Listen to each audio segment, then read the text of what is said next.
This is the distributor out of my 74.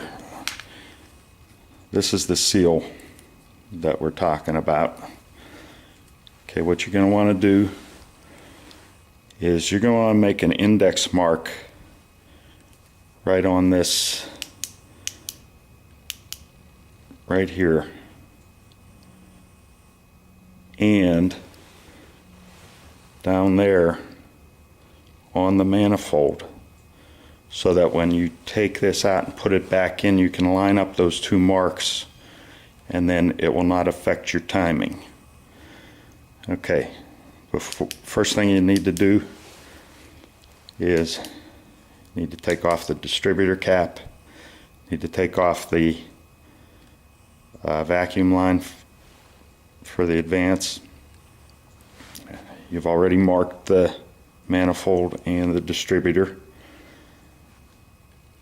So then you'll actually have to remove the bolt and the hold down clip.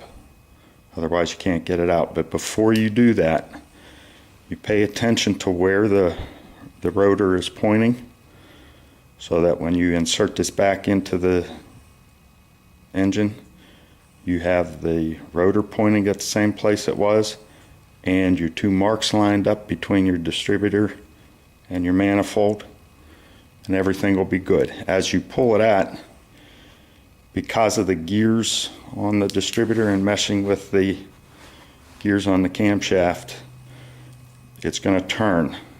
And then when you're inserting it back in, same thing. You're going to have to start a little bit counterclockwise from where you want the rotor to end up, so that as it turns when you put it back in, it's going to end up exactly where it was.